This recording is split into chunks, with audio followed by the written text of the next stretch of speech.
స్వచ్ఛ సర్వేక్షణ్ ద్వారా జాతీయ స్థాయికి నగర ప్రతిష్టను పెంచాలన్న ప్రభుత్వ కార్పొరేషన్ ఉన్నతాధికారులు చేస్తున్న ప్రయత్నాలు ఫలించడం లేదు.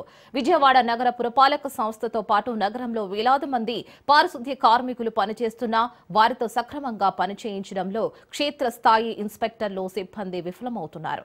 పని చేయాల్సిన చోట ఆమ్యామ్యాలకు అలవాటు పడి లక్ష్యాన్ని నీరుగార్చడంతో పనులు ఆశించిన స్థాయిలో జరగడం లేదు. దీంతో గొప్ప లక్ష్యం పాలకులు అధికారుల నిర్లక్ష్యం వల్ల అబాసుపాలవుతుంది.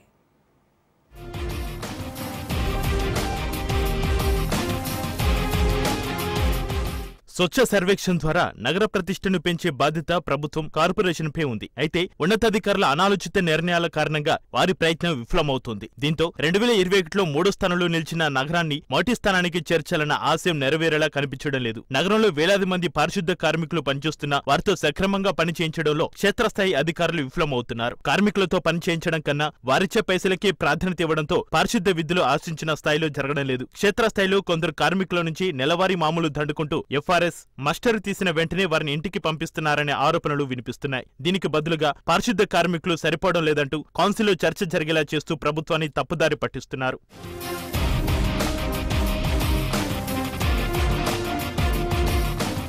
పారిశుద్ధ పనులు పర్యవేక్షించే మేస్త్రీలలో అత్యధికులకు అర్హతలు లేకపోయినా పలు డివిజన్లో ఇన్ఛార్జి శానిటరీ ఇన్స్పెక్టర్లుగా అంధలమెక్కించారు. చాలా బాధ్యతగా పనిచేయాల్సిన మేస్త్రీలలో అనేక మంది ఎఫ్ఆర్ఎస్ మస్టర్ తీయగానే కార్మికులను ఇంటిదారి పంటిస్తున్నారు. నగరంలో 286 వార్డులు, సచివాలయాలు ఉండగా 240 మంది వరకు శానిటరీ పర్యావరణ కార్యదర్శులుగా పనిచేస్తున్నారు. వీరంతా ఎఫ్ఆర్ఐ మస్టర్ తీయించుకోవడంతో పాటు పారిశుద్ధ కార్యక్రమాల పర్యవేక్షణ చేయాల్సి ఉన్న ఆయా ప్రాంతాల్లో మేస్త్రీలే మస్టర్ వేస్తూ అవినీతికి పాల్పడుతున్నారు. 64వ డివిజన్లో 32 శానిటరీ ఇన్స్పెక్టర్ల పోస్టులకు గాను అర్హత గలవారు 22 మంది మాత్రమే ఉన్నారు. అందులో 17 మంది మాత్రమే శానిటరీ ఇన్స్పెక్టర్లుగా పనిచేస్తుండగా మిగిలిన పోస్టుల భర్తీకి చర్యలు చేపట్టడం లేదు.